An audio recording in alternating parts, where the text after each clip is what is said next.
Hey, what's up, everybody? Mushi Lives here with yet another segment in the Top 3 Podcast. Top 3 Podcast? What the hell am I talking about? Top 3 NES Games Podcast.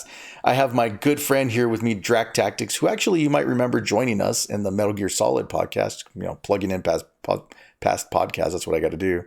And he is going to gladly share with us his top 3 NES games of all time. So, Drac, please lead us off. Yeah, I love the NES. It was the system that I grew up with for a while. It was the only system I had as a kid for a long time. Hand-me-down system from an older cousin. He had already moved on to bigger and better 16-bit things and didn't care about his NES anymore.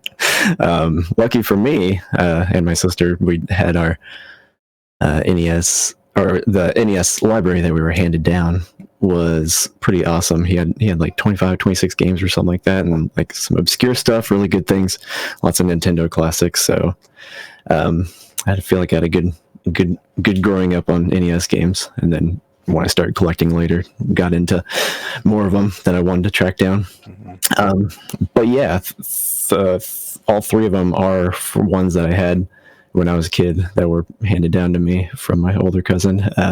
The top 3 that I'd say are River City Ransom is one of my top 3. Good choice. Yeah, I like that game a lot. Monster Party also. Oh wow, I love Monster Party. Always have, and I can go into that. And then Castlevania 2, actually, Simon's Quest is one of my favorites as well. Yeah. Some people are going to say that's a controversial choice. I know. It is a controversial choice, but I'm going to stick by it and justify it. You'll see. You'll see. So, tell me why these games still stand up for you. What is it about them that you still love? Things about them that I still love. Yeah, I can go to each one. So, River City Ransom, I think, holds up for me, other than it just being... it's just super fun. I think it still holds up, like, just in terms of, beat 'em up gameplay. You beat 'em up with RPG infused stuff, especially, like, holds up really well. The game's been remade a couple times and re-released in the Kickstarter for the sequel a few years back. Like, there's a formula there that never went away in gaming and still sticks or hangs around. So I think that one holds up really well. Yeah, and especially River City Ransom, I think, stands out for me. I love beating 'em ups, just for the joy of playing with someone else, usually like co-op wise. But River City Ransom has that RPG mechanic introduced into it, so that kind of blew my mind as a kid. And I think that's why it holds up so much, because it's not just skill based of you're the guy with all the punches and the kicks at the start of the game, and then you have to do a skill-based fight all the way to the end of the game, and then you stay as the same punching and kicking moves and stuff that you had at the beginning. It's different where it's you start off and you are a super weakling, and then as you're beating up guys, you're getting that sweet coins, them sweet lunch money coins or whatever that fall out of them, and then start throwing down those coins into books and tasty treats that increase your stats and teach you new moves and all that stuff. And it's right. So by the end of the game, you feel so much more powerful than you were at the beginning. Mm-hmm. And I just thought that was so cool as a kid, still do. And like I said, I think that's why it holds up. The reward is the money and the beating up and becoming stronger, and it's not just like so many other games of this time period where all about high score and just collecting points. It's the points were the money, but then you spend them, and it's that game mechanic itself is turned into, with the Soul series and other things like that. It's kill a thing and experience points, all that. And they spend them on leveling up and getting powerful. It's yeah, I think that's why it holds up still. Next game, Monster Party. I haven't played in a while. I think the last time I played it was 10 or 12 years ago or something for Monster Party, but I think that it holds up well. It's fun. The music is good for Monster Party, but just the theming, the horror parody of the creatures and the bosses in the game are a whole lot of fun. And just the silly story how they introduce Mark and Bert in in a Monster Party with your gargoyle companion, and you're just a kiddo with a bat, ready to go stomp some monsters and save his planet. What kind of gameplay is Monster Party? It's like a side-scrolling action game. So you just side-scrolling. You just go through the level. You don't go to the end of the level and move on to the next one, though. Like, you have to find doors within the levels as you're going through them. I think there's like 6 worlds, if I remember right. But you're kind of going through them in a bit of a non-linear fashion as you're going into the worlds, because there's doors, and you go into the door, and then there's a boss battle in there, and it's like you have to beat a certain amount of bosses to actually clear the stage to get to the exit. And like, if I remember right, I could be misremembering, but I'm pretty sure that like sometimes you have to go through a certain door, beat a certain boss, and then come back, and then another door will be open that you might have passed by earlier, and then you fight a boss in there, and then once you get a certain threshold of bosses that are beat in the level, then you move on to the next one. Yeah, and it's just the bat mechanics. You just have one attack of swinging a bat. When you're the kid, you can also transform into Bert the gargoyle, and he flies around and shoots. So there's like 2 different types of. He shoots like bolts out of his face or something like that. So he's red armor before red armor. Right. Yeah. Exactly. From Ghosts and Goblins, you fly around as him. But yeah, you switch between 2 different characters throughout the game. And it's by choice, I think, because once you get the power up to turn into Bert the gargoyle, then you can switch between them when you need to, or when you have a certain amount of power or something like that. I'm trying to remember. But yeah, it's fun, and like I said, the theme is really good. With just horror and in it, like fun horror, kind of like slapstick parody horror, and right. The bosses all super silly. If you haven't seen any of the bosses, like the the introduction, as you come into a boss room, like they all have like a little short like phrase that they say before they start the battle, or sometimes not a battle. Which I could talk about that too. Yeah, sometimes the bosses are in Monster Party are they're not so much just fight and kill. Like you don't have to do as much damage to them, or you don't have to just damage them until they're dead, like a lot of bosses do in most games. It's like they're weird sometimes, where you have to not fight them, or they're already dead and you just like wait. And what? Yeah, they're it's like really cheeky and like really weird. I don't know if it's because of bizarre translation. Yeah, there's like a memorable boss in the first area that like always wigged me out as a kid, but then later it's just like, now it makes me smile that when I play it later. It's just like you walk in the room and it's just a giant spider, and it's just like, it just says already dead, and he's just like a dead spider that's all curled up. Yeah. And then you just wait for like 10 or 15 seconds, and then the door opens and it's like, you beat him. And then there's another one in that same level. It's like a pumpkin-headed boss that shoots out all these little pumpkin heads, and he's like, please don't pick on me. Like, that's his like opening thing. He's like, please don't pick on me. And then he just like starts jumping around and just blasting you with tons of pumpkins, and it's like the most intense battle. Like, so it's like, what? Why are you? It's just really weird introductions. Another boss is like these dancing zombies that you walk in the room. The zombies start dancing. If you hit them at all, they sink back into the ground, and then they pop back up again, and then the music starts over again. And it says, like, the intro that they have is like, let us dance, or like, watch us dance, or something like that. And that's like all it says. But like, your NES gaming conventions is to go up and start hitting the zombies and hitting the bosses. But if you hit them, it restarts the song ever. So like, you just have to stand there and not attack them and let them play their whole song, and they dance. And then once they are done dancing, they go back down into the ground, and then the door opens and you leave. Like, it's like just really clever stuff that you didn't see in games at that time a lot of times. So that's why I think it still holds up. It reminds me a little bit of like, have you ever played Undertale?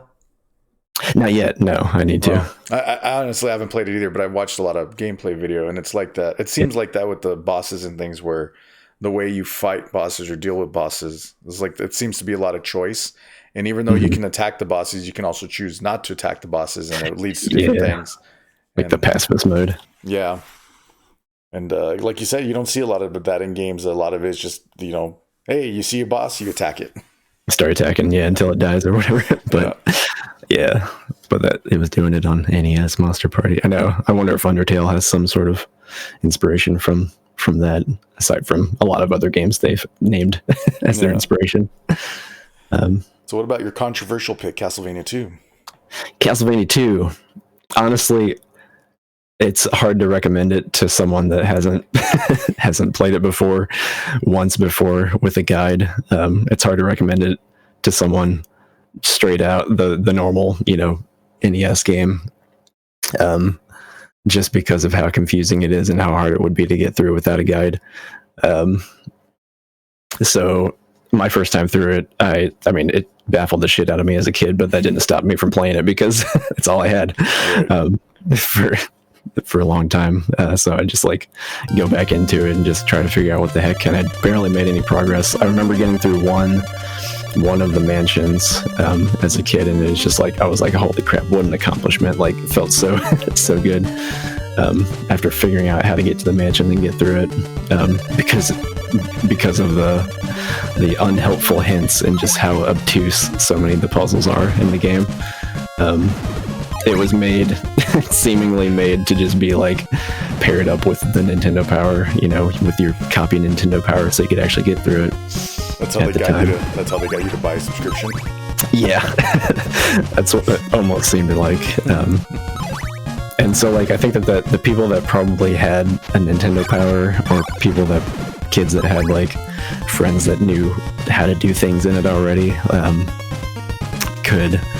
it probably is looked more fondly upon for those people, as opposed to people that have gone back to it just from a straight up, if they're emulating it, or if they are collecting nowadays and they're going back and they aren't aware of it. I don't know if you find someone like that would be not aware of how weird and hard the translation, or not even the translation, but just the hints that the townsfolk give you.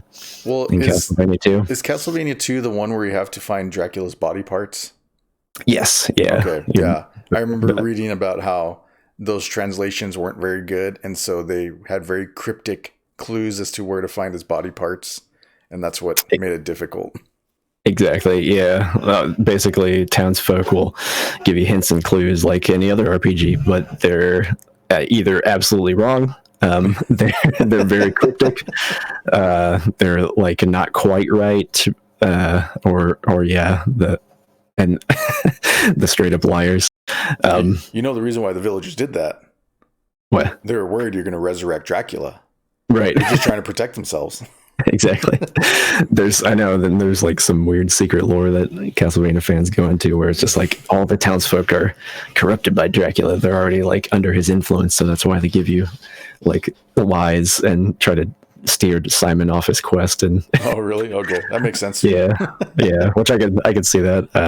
It kind of reminds me of, I don't know, I guess, Arthurian legend of quest for the Holy Grail, and some people trying to throw them off the trail and because of forces of darkness. So it seems a bit inspired by that. But the translation was I think it was kind of misinformation for a long time that it was a bad translation, because even in the Japanese version they give you are straight up liars for some of the townsfolk, and they give you cryptic clues. So I think people blamed it on mistranslation for a long time. So I forget where I was going with that. Oh, and no map.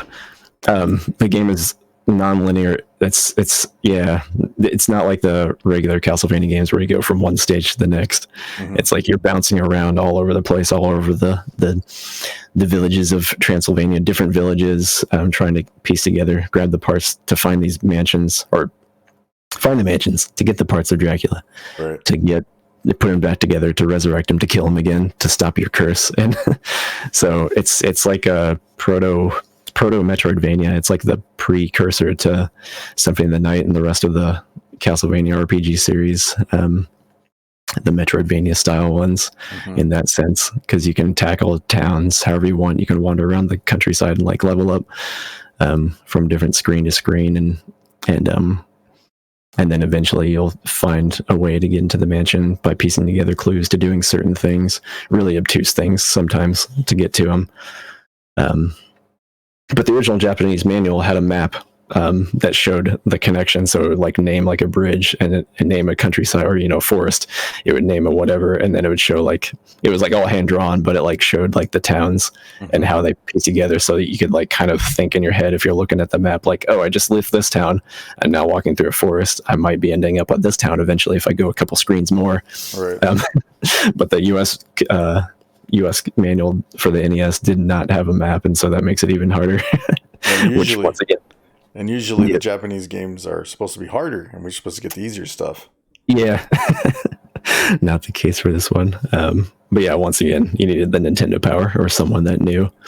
So yeah, it's hard to recommend the default nowadays, but like there are, if you're going through with the guide or looking at like a scan of the old Nintendo Power Nintendo Power number 2, then it's really fun to go through. That's how I went through it the first time on my NES, and was just reading through a guide to go through it. But then I've gone through it now like once or twice other times in my life, and also gone through how I would probably recommend it to like modern gamers nowadays is find.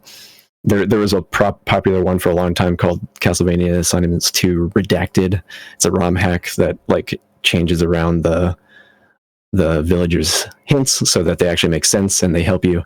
And there's like added signs like for like pointing this way is this village, pointing this way is this village. So it's like you can go into a town, you know what town you're in immediately, and then you know where you can like go to get around. So that helps out. So I could recommend a ROM hack for someone for that, to play it nowadays. Or there's like another one I think called like Castlevania 2 Simon's Quest retranslation plus map, and that actually it adds a map that you can access from the menu, which really helps too. And it kind of retranslates that redacted version to be like not as forthcoming, or not as like here's just what to do, which they added some in that redacted ROM hack.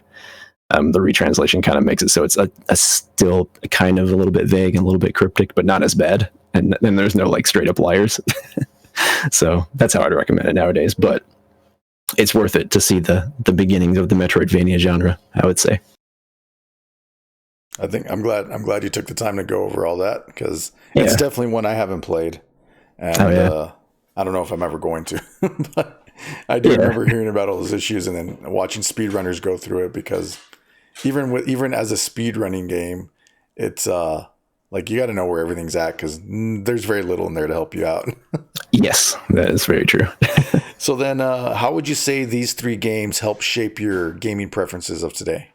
River City Ransom, it shows what I like today is that journey to feel stronger by the end, I think.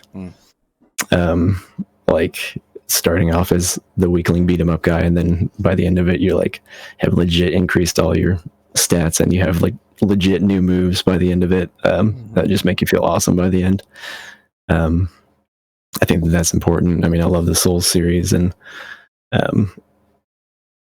yeah, I mean, even like the Metroidvania games, I love Metroidvania and Symphony of the Night and the newer Castlevanias and stuff like that. You feel like that by the end of those games as well. Like by the end of the GBA and DS Castlevanias and Symphony of the Night, like you have all these new moves, you have this new armor. I mean, you could say the same could be said for like a lot of RPGs, but like to have it in a fast and fun beat 'em up, it was cool in that time, and I think that helped. It was one of the, I guess, probably one of the earlier RPGs that I ever played, as opposed to just run and gun or move from left to right on a screen and just gun or beat up guys. It's like that one is you keep going back to different areas and beating up more dudes to get more money to level up. And yeah, I like that progression. Also, it's I forgot I made a note about this. It also speaks to my love of hilarious writing and hilarious voice acting that I still keep to this day, because that game cracked me up even as a kid, and now especially today. Every time you beat up dudes and like the stuff they say when they die after you're beating them up, and they're just like barf as they're like dying. Like there was no voice acting obviously back then, but Right. you could like hear it in your head, like the bad voice acting that would accompany that if there were, to just be like someone, you're just like punching them in the face and they're just like barf. They're just saying it out loud instead of actually barfing. Like, Yeah. cracks me up. Kind of like gives you a B movie vibes or something.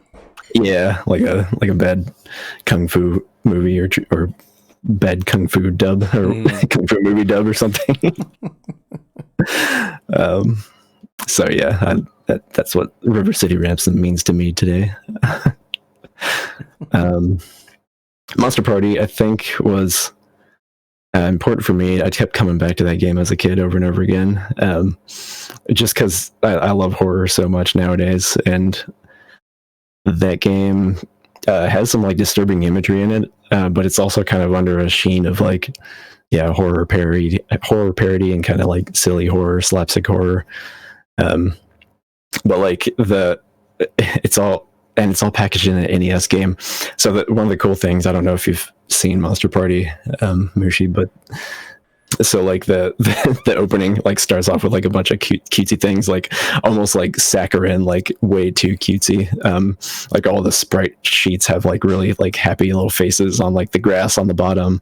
The background's all like really cutesy with the happy faces everywhere. Like, and then there's like these weird like cactuar looking giant trees that you kind of like pass by a couple times in the opening level. And they're like smiling, and they have like, they're all green and happy and they're smiling, and then they have like smiley faces all over them as well.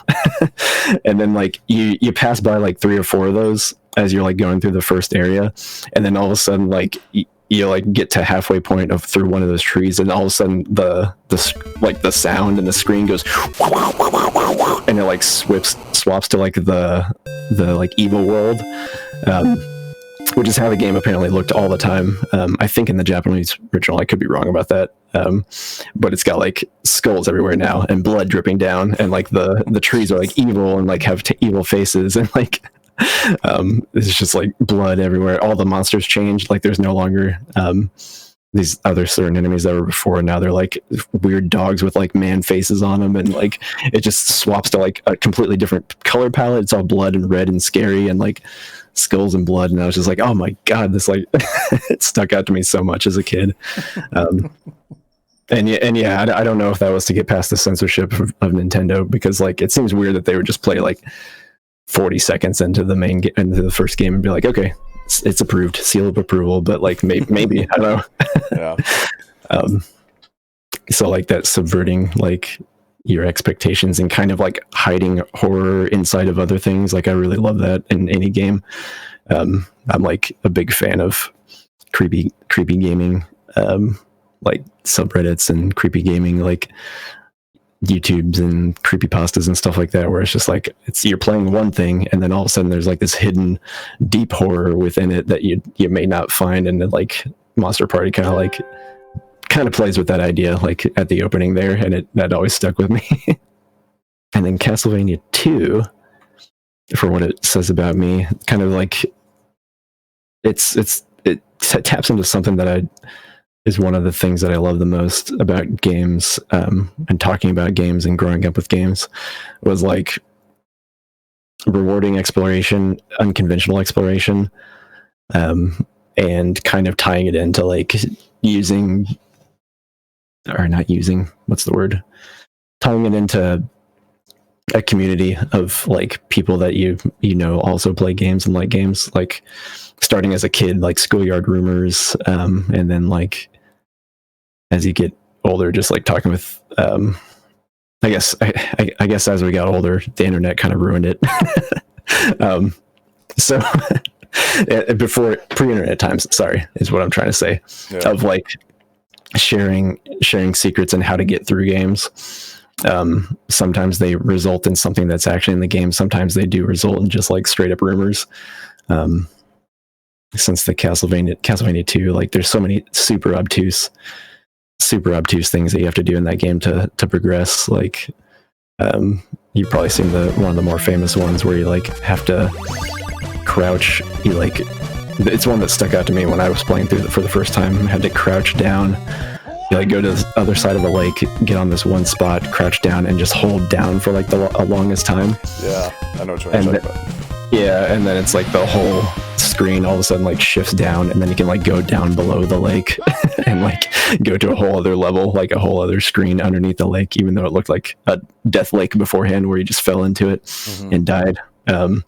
Like that sounds like something you would hear like on a schoolyard as a kid. Like, no, you go to this place, you just crouch and you hold it for like 20 seconds, and then all of a sudden it opens up a whole new world underneath the lake. And like that sounds like a fake rumor, but that happens in the game. Right.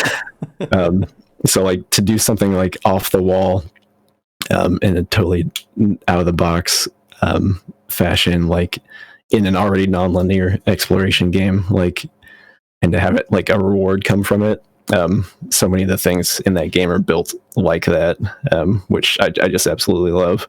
And I loved still look back with fond memories of like, especially Pokemon was big like on schoolyard of my like intermediate school days, and like just all Mario 64 and Pokemon both had so many rumors flying around about them. Ocarina of Time also, about like what you like very similar things like Castlevania 2 actually has, where it's like, oh, you go here, you go on this pier, you talk to this guy right before you go to that pier, you click on the truck that's parked on that pier like 4 times, and then you fly away, and then you surf along the side thing, and then it's like it's like a big long convoluted things of doing something that's going to result in some reward, some super secret reward. It's always the Pokemon one that you can supposedly find Mewtwo under a truck somewhere. Yeah. Yep. Find Mew under that truck near the SS Anne or whatever. And trying all those out as a kid and just like swapping them back and forth, like going home and trying it and then coming back and be like, it didn't work. Oh, well, no, you got to do it like this and this. And then right, like you missed the step. I heard it.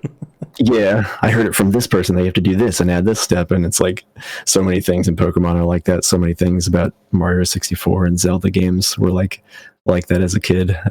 We're just like sharing rumors and ideas. And sometimes they would actually like, it would blow your mind when you actually saw something crazy happen from those. And like Castlevania 2 felt like the whole game was built like that with so many weird obtuse things that you have to do in that game. And like, I kind of love that. So do you have any honorable mentions that didn't make your top 3? Yeah. Top 3 probably are all like a lot of people's other favorites. Honorable mentions, I kind of wanted to highlight some ones that really stuck with me that weren't some of the more well-known classics, but I have to say Mario 3. I played so much Mario 3 as a kid.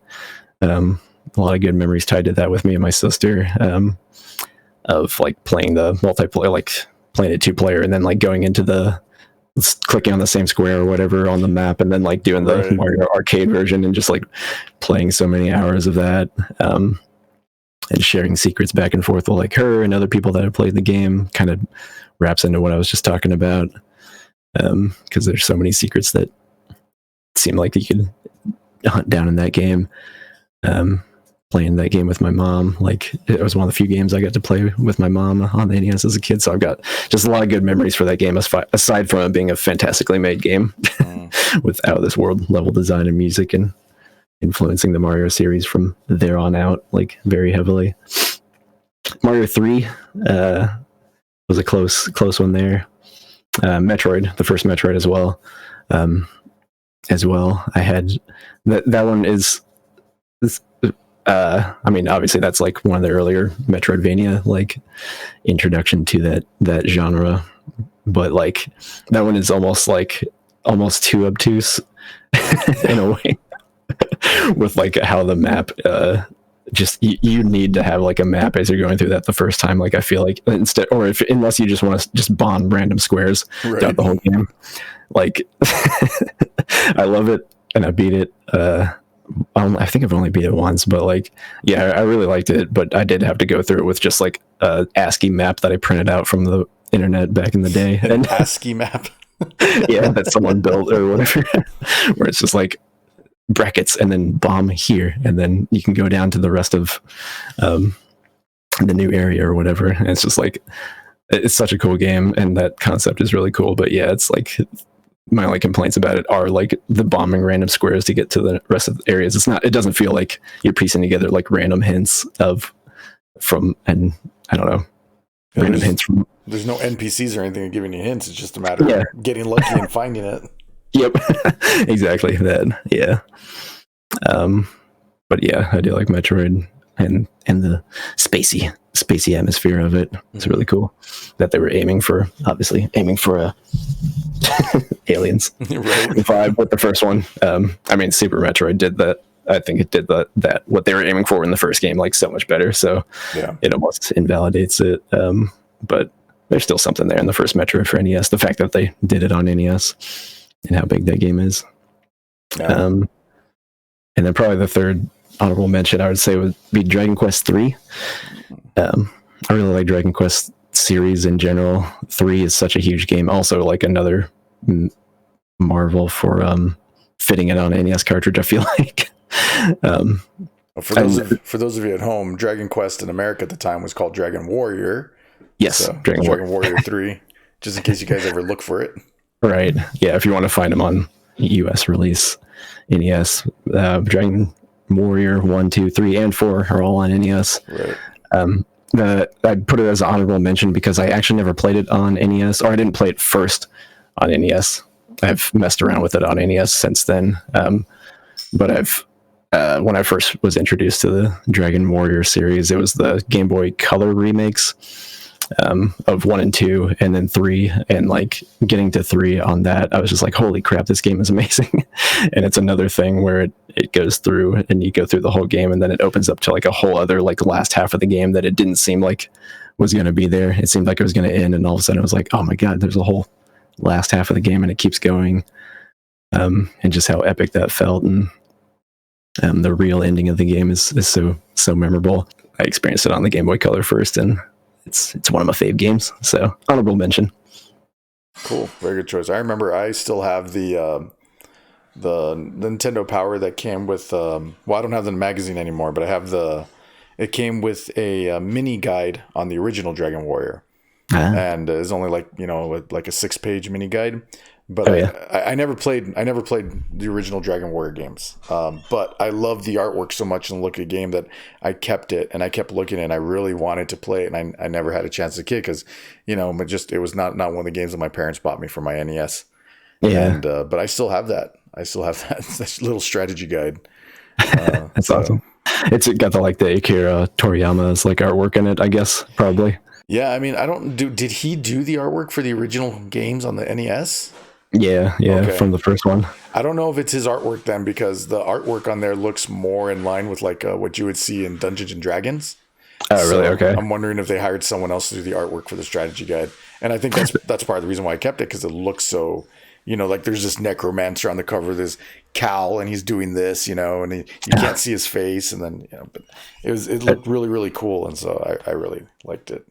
It's more like fantasy artwork that was around that time of the 80s looking. Yeah, it's not, I think it looks more like that. I mean, it might be his artwork, and just maybe it was a different style back then, or as he was, or maybe it's just that one necromancer looking dude. I don't know. Yeah, but that one just stuck with you. Yeah. I know that they changed the whole localization, I mean, from Quest to Warrior, but the art on the NES cartridges are all that kind of fantasy novel looking, very sweeping D&D, painterly style that they changed to market it to the US markets, and they basically canceled out all the awesome Akira Toriyama artwork.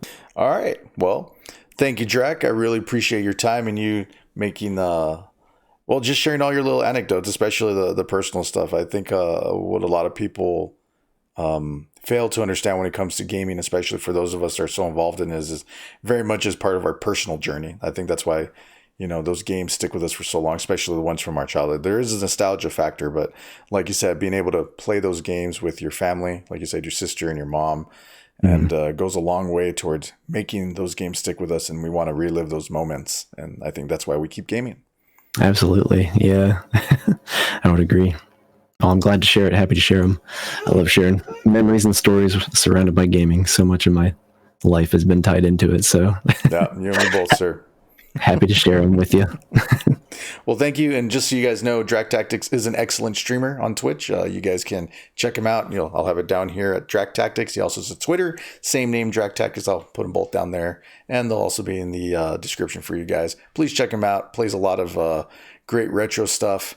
He's playing Bloodborne right now at the taping of this episode, but I'm sure he'll be playing other Souls-like games in the future, as well as other retro stuff that will make his hair fall out. So look forward to that. Thanks, Mushi. Thank you, Drac. You have a good one.